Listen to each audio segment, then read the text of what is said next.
High, আমি সুস্মিতা। আমার মায়ের হাতের আরেকটা রেসিপি হলো পাবদা মাছ। পাবদা মাছ কীভাবে করে আমার মা, সেটা তোমাদের সাথে আমি শেয়ার করব। ভেজে তুলে নিলাম। তারপরে তেলটাকে গরম করে তার মধ্যে গোটা গরম মশলা দিলাম, এলাচ একটা, লবঙ্গ, দারচিনি। তারপরে দিচ্ছি আমি বেটে রাখা দুটো শুকনো লঙ্কা, তারপরে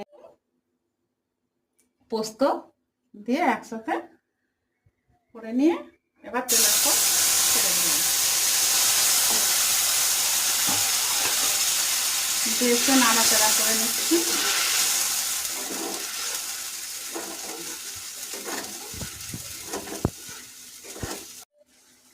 তারপরে দিয়ে দিচ্ছি ছোট চামচে হাফ চামচ মতো লবণ,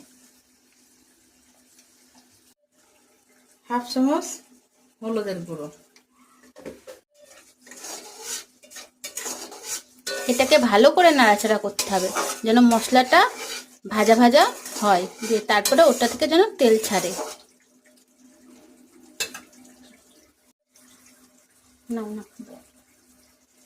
এরপর দিয়ে দিলাম টমেটোটা, কাঁচা টমেটোকে পিউরি করে দিয়ে দিলাম। দেখতেই পাচ্ছ মশলাতে তেল ছেড়ে গেছে। এবার মশলার মধ্যে সামান্য জল দেবো। এই যে সামান্য জল দিল, এটাকে একটু এবার নাড়াচাড়া করে নেবে জলটার সাথে।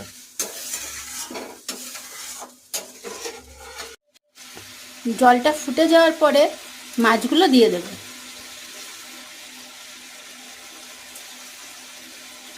তারপরে একটু হালকা আছে সামান্য গামাখা হলে তৈরি পাবদা মাছের রেসিপি। ওর মধ্যে কটা কাঁচা লঙ্কা দিয়ে দিল।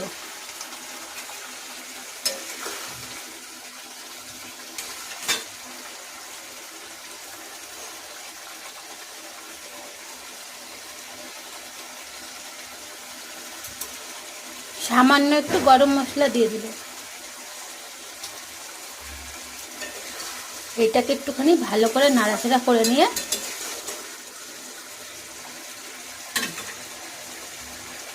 আমাদের তৈরি পাবদা মাছের রেসিপি।